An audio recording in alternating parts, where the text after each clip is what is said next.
tempo, em alguns casos reeditando um encontro do qual guardo, obviamente, gratas memórias e boas recordações. E fui desafiado, basicamente, pelo professor Eduardo a vir fazer uma breve apresentação, uma súmula da minha tese. Não, Eduardo, não vou fazer. Seria, no fundo, sujeitar os presentes a uma espécie de desnecessária via sacra, porque, enfim, o meu intento será, basicamente, poupá-los a uma série de questões que eu sou o primeiro a reconhecer que são muito técnicas, entediantes, e então o que eu preferi fazer foi isolar um aspecto que contivesse qualquer coisa de novo e de inesperado, de acordo com as grelhas de leitura convencionais que se costumam fazer acerca de Aristóteles, não tanto do Aristóteles da lógica e da metafísica, mas sobretudo do Aristóteles da filosofia prática, porque aí também reinam alguns clichês que me interessam e relativamente aos quais eu tenho até um certo prazer em desmontar. Eu começaria por, no fundo, em termos preliminares, fazer uma breve referência ao título. Se vocês repararem, o título é ambivalente. Aquele a fazer já liberta, digamos, uma dupla significação. Eu diria quase bifurcada. Pode ser o a fazer de qualquer coisa que eu tenha de realizar, mas também pode ser o a fazer enquanto tarefa. E, portanto, eu vou situar a apresentação da ética de Aristóteles justamente neste limiar bífido, não é? E juntando aqui a questão da verdade. Portanto, a verdade não é apenas qualquer coisa para ser pensada ou adequada, não é? Como um conteúdo, uma proposição, mas a verdade também pode ser feita, fazer a verdade. É um belo, digamos, uma bela expressão. Nós encontramos lá apenas uma única vez grafada no texto aristotélico, mas normalmente passamos, digamos, sobre ela como cães por vinha vindimada. É exótica, é extravagante, fazer a verdade. Não, a verdade é para ser pensada, não é para ser feita. Portanto, não nos damos muito ao trabalho de explorar aquilo e eu acho que vale a pena, de certa forma, entrar neste território e é isso que farei hoje convosco, partilhando uma série de reflexões que eu, no fundo, concebi apenas para vós. Portanto, isto foi um texto feito, é uma oferta minha para vós. A minha exposição terá basicamente 6 pontos. Eu vou ler, até porque eu sou, por natureza, indisciplinadamente, digamos, vicariante, não é? E, portanto, isto ajuda um bocadinho a disciplinar e depois na segunda parte, então podemos desenvolver se quiserem, se o entenderem, uma conversa mais fluida e informal. Começo logo pelo primeiro ponto. Elogio a Platão, sem ressentimentos. À data da sua morte, Aristóteles terá deixado centenas de epigramas e elegias, dos quais apenas um punhado chegou até nós de forma fragmentária. Nada, aliás, particularmente insólito, tendo em conta que, como qualquer grego educado, o profundo conhecimento e admiração pelos textos da tradição épica e lírica da cultura helénica tenha encontrado nas imediações da produção tratadística do Estagirita terreno fértil para incursões literárias de diversa índole. Portanto, Aristóteles não escreveu apenas tratados. Das 3 composições líricas que reconhecidamente sabemos hoje terem provindo da lavra primitiva de Aristóteles, portanto ficamos já a saber que Aristóteles também escreveu poesia, há uma que me fascina e comove de forma particularmente incisiva, não tanto pela sua carga psicoliterária ou estilística, deixo isso para o ócio de mentes mais doutas e versadas na matéria, mas sobretudo, tendo em conta o horizonte reflexivo da minha comunicação, por nela se repercutir o desígnio de uma ética vivida como subsolo enraizador de uma ética pensada. Refiro-me a um poema intitulado Elogio a Platão, cuja composição foi registada por Olímpio Doro, oferecendo-nos de passagem uma irrecusável oportunidade para desmistificar aquele entediante clichê de que Platão e Aristóteles nutriam em sordina uma insanável incompatibilidade, alegadamente agravada mais tarde pela escolha de Espeusipo de Atenas, sobrinho daquele, de Platão, como primeiro escolarca da Academia. Portanto, segundo a maioria dos historiadores, isso terá estragado definitivamente e posto em causa, digamos, aquela relação. Ora, o trecho, tal como chegou na sua forma fragmentária, reza: partindo para o ilustre solo de Cecrópia, com desvelo erigi um altar à preciosa amizade, por um homem ao qual não podem os perversos prestar tributo. Apenas ele, Platão, o primeiro dos mortais, claramente provou, com a própria vida e por via das palavras, de que modo o homem se torna simultaneamente bom e feliz. Depois, se quiserem depois ler, está em grego, traduções.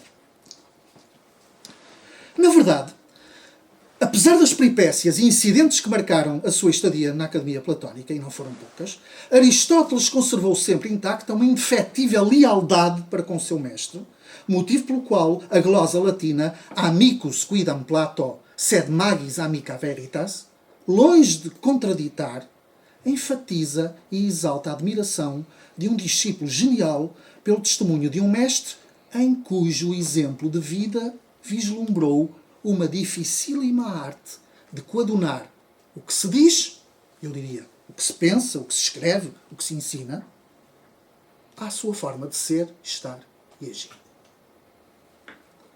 Passo ao segundo ponto.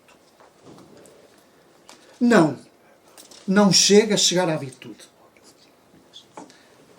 O trecho lírico acabado de referir assinala, todavia, um metatexto de promissoras consequências, não necessariamente no tocante àquilo que se nos oferece dizer, como interpretação filosófica dos textos de Aristóteles, mas antes àquilo que os textos de Aristóteles nos podem oferecer como interpelação filosófica. A saber, não basta possuir virtude para ser virtuoso. Desconcertante, mas meridiano. Com efeito, ao indivíduo que se empenha em adquirir virtude, seja ela qual for e em que grau for, de pouco lhe serve confiar cegamente no efeito indutor da imitação e repetição de bons hábitos, se a aquisição virtuosa não implicar a sua respectiva e interiorizada apropriação. Isto é, se não for ativada como capacidade efetiva para, antes mesmo de fazer isto ou aquilo, fazê-la sua, apropriar-se dela, tomá-la própria, torná-la própria de si. E vale a pena perceber porquê. E cito Aristóteles de novo. Ainda que alguém pudesse supor a virtude como o fim da vida política, reparem que Aristóteles está a colocar isto ao mais alto nível, ainda assim, ela afigura-se incompleta. Pois aquele que possui virtude pode deixar-se a dormir em estado inativo ao longo da vida. E cuidado que este dormir aqui não é necessariamente o fisiológico. Ao longo das suas éticas, Aristóteles explicará a aquisição virtuosa como resultado de um estado disposicional, uma eixis, capaz de induzir a formação de um caráter, sem dúvida, um ethos, cuja formulação desagua na distinção conceptual entre atos que decorrem de hábitos, induzidos por repetição e replicados por imitação, e 2, atos que se fazem aprendendo. Matontas poiei. No sentido habitado, não habituado, mas habitado, daquilo em que algo se torna em vista de um aperfeiçoamento finalizável. Teleios. Aperfeiçoamento finalizável. Não finalizado. Interessa-nos enfatizar tão só esta última acessão, no suposto de que a forma verbal tornar-se é a que melhor colhe o sentido aberto de um aperfeiçoamento que envolve todo o campo humano do prático, desde a emergência individual da disposição ética até à manufatura comum da decisão política. Quer isto dizer que não se trata apenas de aprender a fazer uma ação, mas também de que aprendemos a agir fazendo. no suposto que o fazer, topoien, constitui a mediação privilegiada pela qual e na qual o agir, topratein, atesta e manifesta por si mesmo uma narrativa prévia e refratária a qualquer discurso sobre isso. O agir diz-me naquilo que faço e me faço. Ora, sucede que a virtude humana, por mais consolidada e apropriada que esteja, é sempre desafiada a enfrentar o risco da deliberação. Porque o mundo em que a sua ação se plasma e modela se apresenta texturado pelo fluxo imprevisível e instável de situações e acontecimentos, cuja urdidura não pode ser controlável ou programável. Na medida em que estão ao alcance do agente, os objetos sobre os quais incidem as suas ações, após deliberação, constituem um horizonte de possibilidade que eleva a virtude humana ao máximo da sua realização ética, tanto teórica como prática.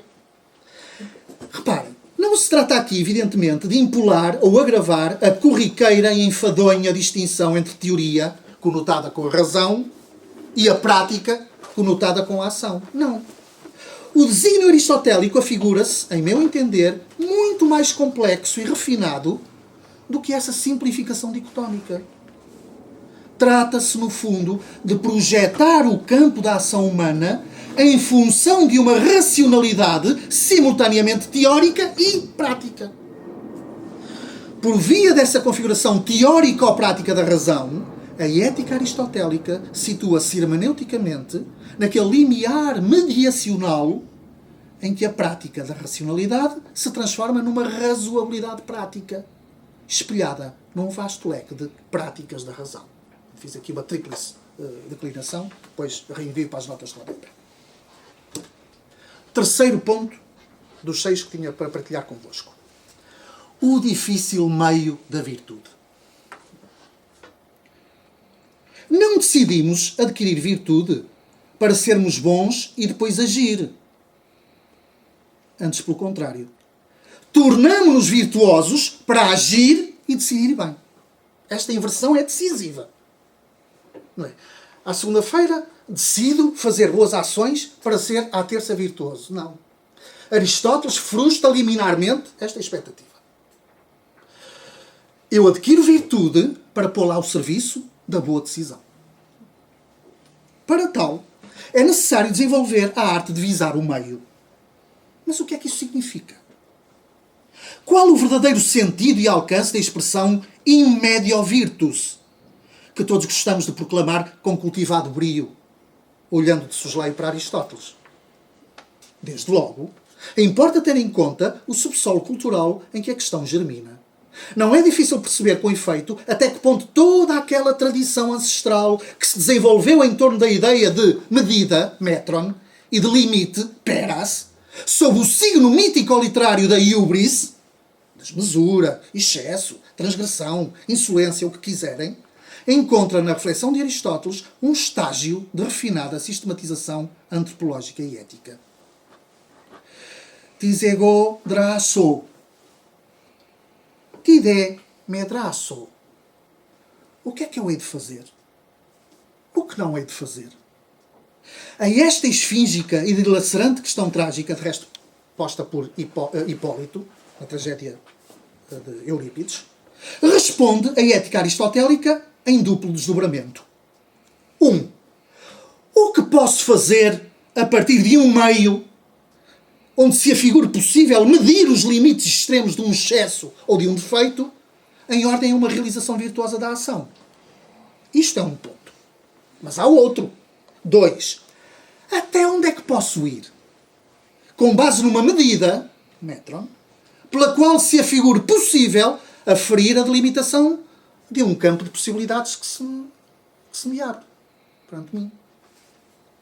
A resposta converge na ideia-chave de que a virtude é uma certa mediadade no sentido em que aponta ao meio. Estou a citar claramente Aristóteles.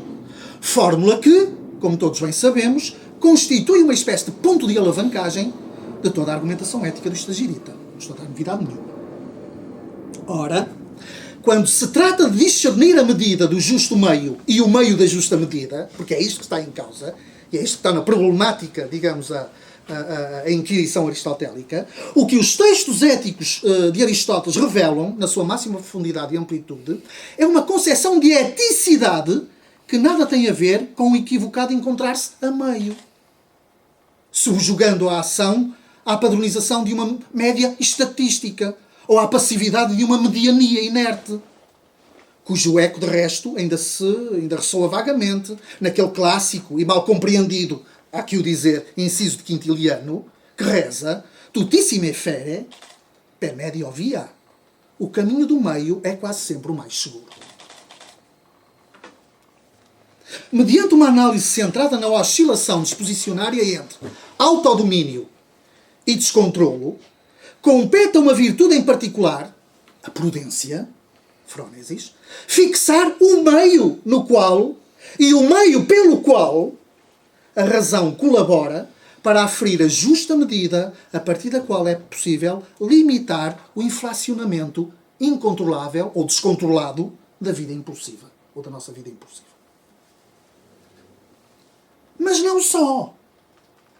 Se é verdade, por um lado, que a condição mediacional permite à prudência situar-se acima das demais virtudes, o que é estranho, a meio, estando acima, a fim de, em conexão com a razão, regular o meio onde repousa cada uma delas em particular. Por outro lado, permite-lhe igualmente encontrar-se a meio, a fim de, através de uma deliberação ponderada, estabelecer uma conexão entre princípios universais e casos concretos em vista de uma decisão. No fundo, a prudência faz duas coisas. Ajuda-me a encontrar o limite do excesso, e sabendo isso, quando é que eu incorro num vício, e a meio para estabelecer uma conexão entre o universal e o particular. A somar a esta dupla capacidade métrica e conectiva, a noção de meio pode ser concebida, segundo Aristóteles, de duas formas: o meio da coisa ou o meio em relação a nós. Tal distinção é crucial para se entender a razão pela qual o aperfeiçoamento moral da ação virtuosa se deve completar na modulação ética do ato decisionário. No primeiro caso, a ideia de meio aponta para a obtenção de um referencial interno cuja mensuração depende do cálculo exato da posição intermédia entre, ou a meio caminho de, dois extremos limite.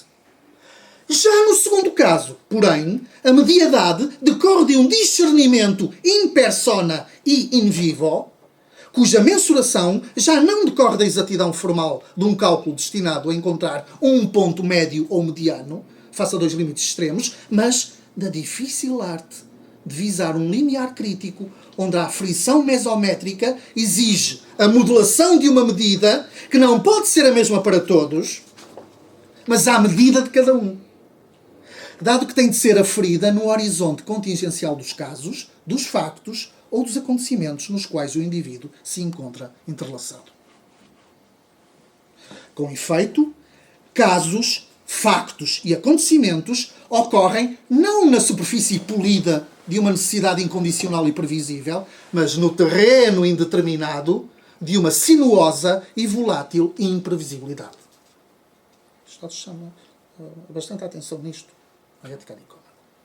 Ora, é no interior desse contexto de indeterminação que ousamos propor o conceito de ontopoiese da ação, para descodificar hermeneuticamente a forma como Aristóteles concebe um modelo ético, onde a prática da virtude, antes mesmo de encontrar a medida apropriada, no sentido de acríbico de exata, para acertar no meio, exige a tarefa mediacional de visar o meio apropriado, no sentido estocástico de bem apontado, pelo qual a medida é encontrada. Resulta do cruzamento dos dois procedimentos. E passa ao quarto ponto. A realização ética da verdade prática, ou de como fazer a verdade. Nos meandros da ética a Eudemo, e agora vir o registro, obra de resto ainda muito pouco lida, muito pouco frequentada, normalmente a ideia que nós temos da ética é a ética a Nicômaco, não há mal nenhum nisso, Convém que saibamos que existe a outra. Surpreendente, de resto. Bom, nos meus Ética e Eudemo encontramos-nos ou deparamos com um passo suficientemente insólito para merecer que sobre ele nos detenhamos por breves momentos. E o passo reza: os homens são louvados ou censurados tendo em conta a sua escolha deliberada, mais até do que as suas obras. Isto é surpreendente. Embora o ato seja até preferível à virtude. Pudera. Na verdade, fazem coisas vis quando a isso são forçados. Mas ninguém é forçado a elegê-las, a escolhê-las. Ora, uma vez que não é fácil captar a qualidade de uma escolha deliberada, temos de avaliar a qualidade de alguém a partir das obras. Por isso, embora os atos sejam preferíveis, a escolha deliberada é mais louvável. Isto transtorna, de facto, uma certa leitura aretiológica, isto é, excessivamente centrada na ética aristotélica como uma ética da virtude. Claro que também é uma ética da virtude, mas não é só uma ética da virtude. O excerto enfatiza duas linhas de força que, pelo seu recorte conceptual, nos desafiam a olhar para a ética aristotélica de uma forma suscetível de quebrar o consenso em torno da maior parte das abordagens convencionais. Por um lado, mais do que tomar boas decisões éticas para atingir um estado moral virtuoso, o excerto aristotélico cauciona a ideia de que ser moralmente virtuoso apenas tem valor para decidir eticamente bem no horizonte relacional da vida humana. 2. Por outro lado, para entender na sua máxima amplitude o sentido do inciso avaliar a qualidade de alguém a partir das obras, implica domiciliar a capacidade de decidir na possibilidade de agir virtuosamente. Tem alguém que é mesmo virtuoso, se calhar tem de saber decidir. Se não decide, se calhar não é bem virtuoso. O que é que adianta ter virtude se é só para proclamá-la e exibi-la? Uma espécie de estatuto moral, comportamental. Bom, quer isto dizer que a obra da virtude dá a prova de si num ato decisionário a que Aristóteles designa por proairesis, cuja tradução acolhe um vasto repertório de significados tão polivalentes como escolha orientada ou deliberada, eleição ponderada, preferência, propósito, decisão refletida. Numa palavra, a decisão corresponde ao afazer, a título à partilha da minha comunicação, a decisão, repito, corresponde ao afazer de uma obra, um ergon, iniciada com a aquisição da virtude, mas que não fica aí, pois tem de ser aperfeiçoada pelo exercício da deliberação. Esta matriz ergonómica, de obra, da ética, não se encontra, porém, isenta de riscos. Riscos, aliás, de que o próprio Aristóteles se precaveu. Com efeito, partindo do princípio de que o termo ergon tanto pode significar função, como ainda trabalho, obra, tarefa, seja-nos permitido descartar liminarmente do seu campo semântico originário uma acessão funcionalista, que não me agrada nada, e sugerir, ao invés, uma concepção operática de eticidade. Nesse caso, isso significa que o agir já não é encarado como um papel ou um cargo típico da functio, porque functio foi a forma como Cícero entendeu traduzir ergon para latim, mas Cícero era um jurista.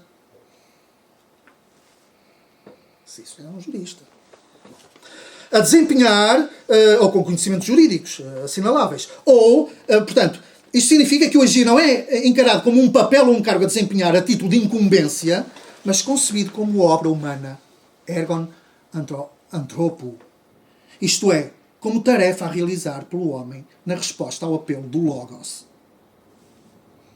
É, aliás, no contexto da resposta humana a esse apelo logóico, que Aristóteles poderá projetar uma ontologia da ação cuja discursividade se narra não tanto no pensar de uma verdade sobre ou acerca do agir, mas na ontopoiese de uma verdade que se faz obra.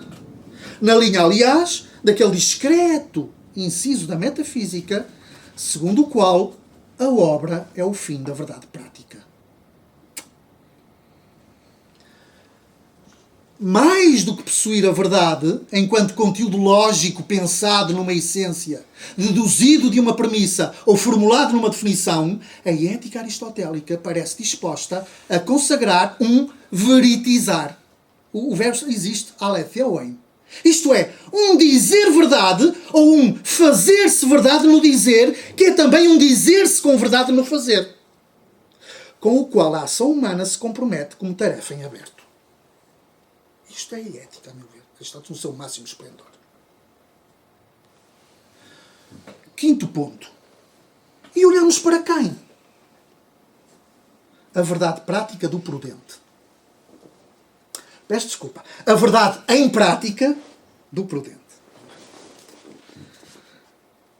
O prudente que põe em prática a verdade. É que não é apenas praticar, ser verdadeiro no que fazemos. É pôr em prática a verdade.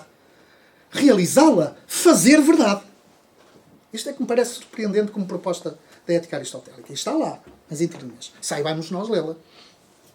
Tomemos o pulso ao que considero ser um dos excertos mais emblemáticos acerca do papel mediacional da prudência na ética decisionária de Aristóteles.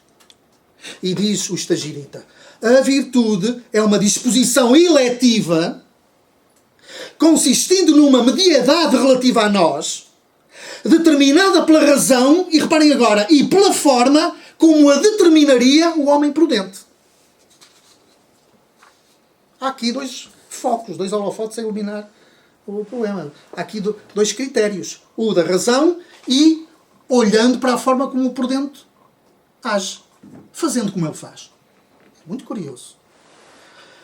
No âmago de uma análise integral da virtude, aquilo que o Estagirita designa e consagra na noção feliz e bem conseguida de mediedade ética, encontra eficaz repercussão hermenêutica na interseção de dois eixos que formam, por assim dizer, uma espécie de matriz cruciforme, no centro da qual, de acordo com uma orientação diacrónica ou horizontal, a virtude é em si mesma um meio, um meson, analogicamente recortado no pano de fundo da regulação dos impulsos, em obediência a uma espécie de norma natural, capaz de retificar e julgar qualquer desmesura excessiva ou defeituosa. Isto é uma das obras. 2, mas não fica só aqui. De acordo com uma orientação sincrónica ou vertical, a virtude comporta uma mediedade voluntariamente visada como objeto de eleição e sujeita a um deliberado cálculo de conveniência racional em função das circunstâncias. Tomados individualmente de forma isolada, cada um dos eixos domicilia imediatamente a prática da virtude no nicho prático da ação, da praxis. Mas quando captados no ponto crítico da sua mútua interseção, o agir virtuoso exibe a perturbante aproximação a uma espécie de produção criativa, espelhada não necessariamente na ação virtuosa de um qualquer homem bom ou de bem, mas cá está, mas no texto da ação daquele indivíduo prudente, o phronimos, que aperfeiçoa o exercício virtuoso em capacidade decisionária. O indivíduo prudente, o famoso phronimos, constitui, portanto, a última instância prática de fundamentação da eticidade. Na verdade, ele não se limita apenas a estabelecer um acordo ou uma conformidade entre aquilo que se pensa e se diz com aquilo que se faz, procurando salvar a todo o transe uma suposta coerência entre os puros desejos ou simples intenções e as ações praticadas. Nem tampouco a assegurar uma transição linear e unívoca das palavras aos atos. Não, ele vai mais longe. Ele mostra em que medida se torna eticamente irrelevante debitar um retardatário discurso para descrever, avaliar ou justificar o que foi feito, quando justamente aquilo que se faz coloca à vista de todos, na sua verdade intrínseca, um texto já impregnado de sentido e significado éticos. Portador de uma disposição ética posta à prova, o prudente torna-se visível e legível na ação discursiva, ou torna visível e legível na ação discursiva, a medida, o critério e o cânon da arte de decidir. Não se trata, portanto, de aprender dele. Muito menos de aprender com ele. O que é a virtude. Para depois ser como ele. Não. Mas antes de nos tornarmos no que havemos de ser, vendo como ele faz a decisão. E de que forma aprendemos com um indivíduo prudente a fazer uma decisão eticamente ponderada? Ao longo dos seus tratados éticos, Aristóteles sugere 8 competências. Já é mal chamar skills. Está bem, fiquem com os skills. 8 competências mediante as quais se operacionaliza um ato decisionário. Eu vou-vos dizer, porque elas ocorrem, é preciso, elas estão distribuídas, estão disseminadas. Elas foram recolhidas. São 8, a meu ver. Do pouquinho que sei sobre ele. 1. Introduzir ajustamentos estocásticos constantes. A ideia não é acertar em cheio. É acertar por aproximação. É estocástico. Stochadsen está lá. A ideia não é acertar no alvo. É fazer bem a pontaria. Depois, se acerto, é outra questão. Porque depois interpõem-se variáveis. O esforço é de fazer bem a pontaria. Stochadsen. Apontar bem. Não é acertar em cheio. 2. Projetar avaliações probabilísticas. Será que, se eu fizer isto, X, fiz isto. Começam um rosário de o culpado, porquê, as razões, blá blá blá, retrospectivo. Narrativa é essa que normalmente é um bom alibi para não ter que enfrentar a situação. Projetar avaliações probabilísticas. Ética Nicômaco 6. Já agora, introduzir ajustamentos estocásticos. Ética Nicômaco 2. Projetar avaliações probabilísticas. Ética Nicômaco 7. Eu depois dou o resto das cotas. 3. Confiar na experiência vivida. E não ao contrário de desconfiar dela. É fatal para as decisões éticas. Ética Nicômaco 2. 4. Percepcionar o tempo oportuno. O timing. Não é? Ética Nicômaco 2. Ajuizar, fantástico, com discernimento perspicaz. Anquinoia. Agudeza de espírito. Entender o que está em causa. Não é decifrar. Não é explicar. É entender o que está em causa. Já viu o que está em causa. Um olhar. Perspicaz. Aqui, virtudes e vícios, muito tratado, muito pouco conhecido, pouco lido. Alguns até discutem se será mesmo, digamos, da lavra aristotélica. Não vou entrar por aí. Virtudes e vícios, 4. 6. Moldar com habilidade artesanal a decisão. E porquê? Porque, no fundo, trata-se de trazer a forma à matéria, tal como faz um artesão quando trabalha a matéria. Okay? Ética Nicômaco 6. 7. Desenvolver, notável, uma literacia situacional, isto é, saber ler as situações. Até há pouco tempo, normalmente falava-se no analfabetismo funcional. Eu acho que há um pior ainda, que é o analfabetismo situacional. É as pessoas não saberem enxergar-se nas situações. Bem mais grave. Não saber ler a situação, o contexto situacional. E, portanto, o Aristóteles defende uma literacia situacional, o saber olhar para os acontecimentos e posicionar-me neles. Não para falar sobre eles. Posicionar-me neles. A Ética Nicômaco 5. 8º e último. Pressupor sempre uma benevolência relacional. O outro não é ontologicamente à partida merecedor de desconfiança. Não. Ela é merecedor de todo o bem que eu possa fazer por ele. Eunoia. Benevolência. Ética eudemo 6. 6º ponto. E último. Ainda está por aí Aristóteles. Decidir em situação limite. Recorrendo à mediação analógica do artesão, Aristóteles concebe a feitura da decisão no interior de uma capacidade para modelar a forma da normatividade necessária e universal dos princípios na matéria da circunstancialidade contingente e particular das situações. Trata-se, ao fim e ao cabo, de encarar o ato decisionário como um processo nem totalmente determinístico, isto é, capturado pela necessidade, pá, não quê, nem puramente arbitrário, claro que não. Isto é, sujeito à aleatoriedade da sorte, o quê? Mas perfeitamente flexível e maleável. Isto é notável. Os termos existem em Aristóteles.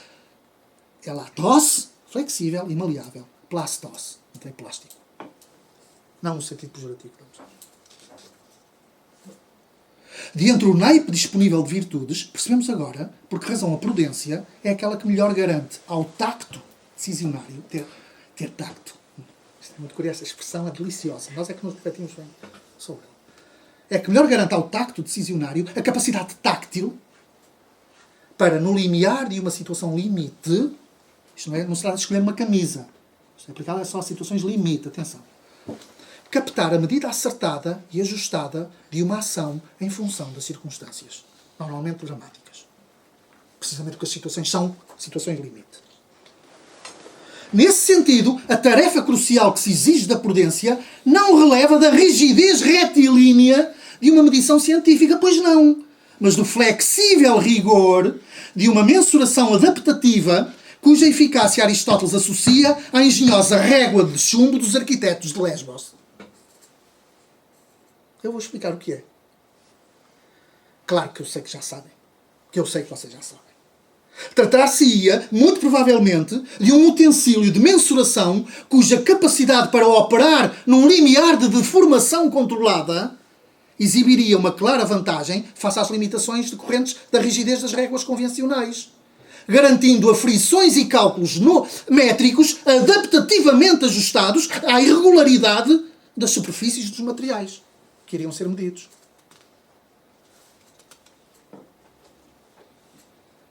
Normalmente eram usadas para medir as colunas, que vocês sabem que em alguns templos gregos não são retilíneas, cilíndricas, são curvilíneas algumas delas. Como é que eu meço essa rotundidade? Régua de chumbo dos arquitetos de Lesbos. Um artefacto fabuloso, eu diria com operatividade conceptual, de elevada densidade. Ora, é precisamente no limiar crítico da distinção entre a ação e manuseamento criativo, praxis e poiesis, quão maltratada costuma ser este binómio, que, em nosso entender, a ética aristotélica exibe um inesperado virtuosismo hermenêutico. A dramaturgia grega clássica mostra bem até que ponto o risco decisionário comporta uma bifurcação dilemática de possibilidades que o herói, no impasse de uma encruzilhada, resolve por cima ou em ruptura, assumindo a consequência dos seus atos em conformidade com um desfecho imposto pelos deuses ou então pela inexorabilidade de uma força superior à qual a própria divindade se verga. Em alguns casos, em algumas representações dramatúrgicas. Já a decisão de contornos aristotélicos, por seu turno, plasma-se, não estou a usar à toa este verbo, plasma-se na capacidade mediacional de agir pelo meio, através de uma arriscada travessia dos polos em tensão, dos interesses em disputa ou das alternativas em causa.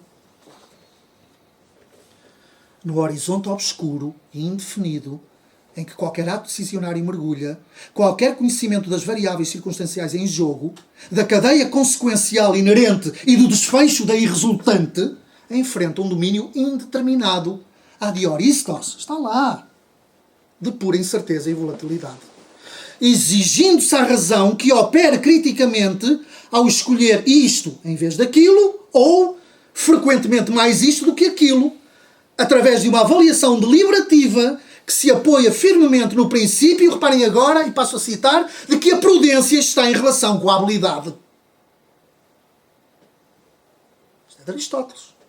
Uma habilidade, note-se, praticamente análoga à de um artesão manual, à de um Queiroz, livro 5, Ética Nicômaco. Enfim, se outras razões não houvesse, mantemos intacta a convicção de que, por si só, a tarefa a que lançamos mão já seria mais que suficiente para caucionar a defesa de uma indiscutível e revigorante atualidade da filosofia prática de Aristóteles. São três os domínios, e estou quase a acabar, onde a aplicabilidade da decisão prudencial se projeta sob o signo da ética aristotélica, a saber, o clínico, os tais das situações limite, o jurídico e o económico. A decisão clínica como arte terapêutica na medicina. E cito, sem delongas, temos aqui um excerto de alguém que conhece muito bem Aristóteles e que se pronunciou justamente sobre a atualidade que Aristóteles tem no campo das decisões clínicas. Depois podem consultar, digamos, nas notas. Dominique Panzani.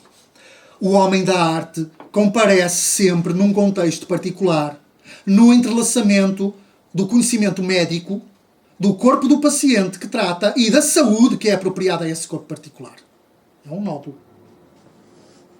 A analogia com a técnica é aqui perfeitamente clara. Um conhecimento meramente exterior não nos torna mais entendidos na matéria. Estar informado quanto às prescrições do homem da arte, só porque o vimos aplicar um medicamento a uma determinada doença, em nada aliviará o nosso estado patológico, pois não nos o faz conhecer. Mais ainda, possuir a informação do remédio que seria adequado à doença de que padecemos seria sempre insuficiente, caso não dispuséssemos da posologia adequada aos problemas que nos afetam. Apenas a avaliação do homem da arte pode determinar aquilo de que necessita o corpo sofredor do seu paciente. E esta inspeção é, eu diria, estocástica. Não decorre de um saber acumulado, livresco, ou oferido numa universidade. Ainda que sustentada numa capacidade obtida durante a aprendizagem da medicina, a avaliação não se limita a esse conhecimento teórico. Falta-lhe apreender o agora da patologia e o como da sua superação. Importa poder antecipar o procedimento terapêutico ajustado. Esta correção só é descoberta pelo, pasmem, aletheoen. Tornamos a deparar outra vez com este verbo. Pelo aletheoen, pelo veritizar do homem da arte. A clínica, entenda-se, está subentendido. A decisão jurídica como manufactura normativa do direito. Curioso. E aqui socorro-me de um grande autor da grande tradição, digamos, da grande tradição da reflexão da filosofia política alemã, Kaufmann, que refere, sem papas na língua, a linguagem legal devia ser o mais possível exata e unívoca, unidimensional, movimentando-se apenas no plano racional categorial. Mas foi também dito que as normas legais apenas se podem tornar efetivas se os conceitos abstratos da norma forem abertos às situações da vida. É um ilustre filósofo do direito alemão. E não é por ser alemão, é por ser ilustre e, sobretudo, filósofo. No processo de realização do direito, o legislador tenta conceptualizar as situações típicas da vida da forma mais precisa e possível. Mas a jurisprudência tem depois de disseminar de novo estes conceitos para poder fazer justiça às situações da vida. Imediatamente, contudo, começa o processo de sentido inverso, no qual é dada uma nova definição corrigida, ajusante, do conceito em questão, que, por seu lado, em presença da multiplicidade da vida, apenas pode servir para um período mais ou menos duradouro. Este processo nunca tem fim no direito. Curioso.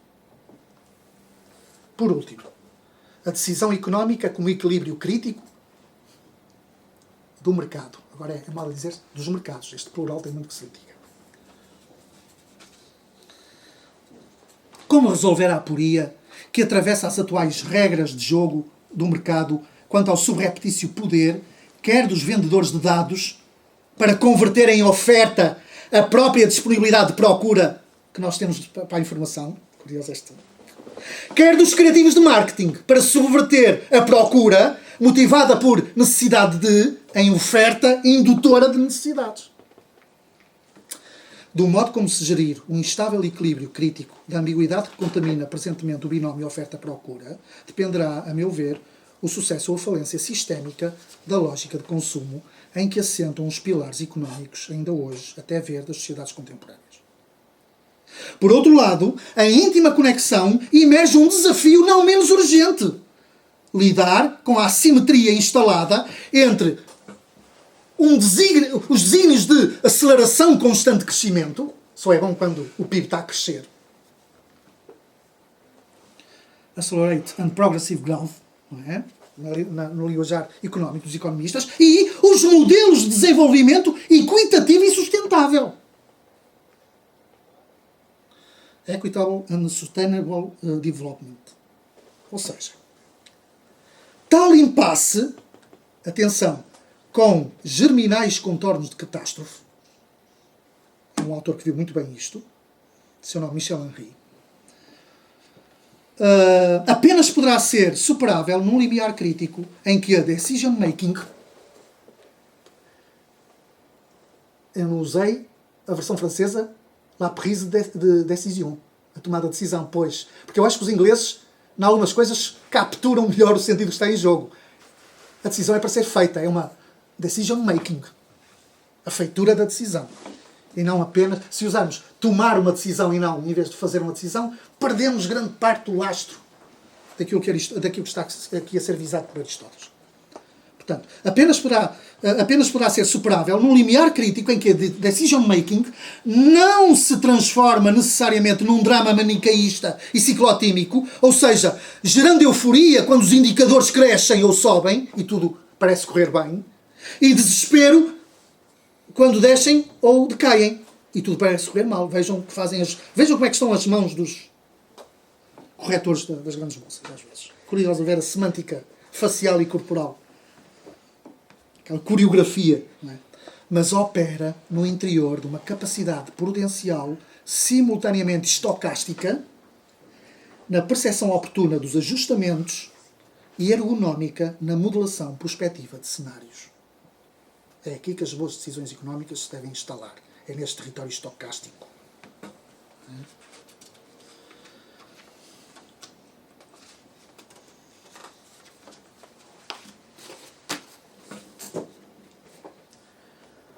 Aristóteles, visita da casa da minha avó, não acharia esquisita esta forma de estar só. Esta maneira de ser contra a maneira do tempo, esta maneira de ver o que o tempo tem por dentro. Aristóteles diria, entre 2 golos de chá, que o melhor ainda será deixar o tempo onde está, pô-lo de perto no tema e de parte na poesia, para manter o poema dentro da ordem do dia. Aristóteles, visita da casa da minha avó, não acharia esquisita esta forma de estar só. Ele sabia que o poeta, depois de tudo inventado, depois de tudo previsto, de tudo vistoriado, teria de fazer isto para não continuar com o que já estava acabado. Teria de ser presente, não futuro antecipado. Não profeta, não vidente, mas aço bem temprado, cachorro ferrando o dente na canela do passado, adaga cravando a ponta no coração do sentido, palavra, osso furando, pele de cão perseguido. Aristóteles, visita da casa da minha avó, não acharia esquisita esta forma de estar só, esta maneira de riso, que é a mais original forma de se ter juízo e ser poeta atual. O 6. Ari dos Santos. Pois. Foi um gosto.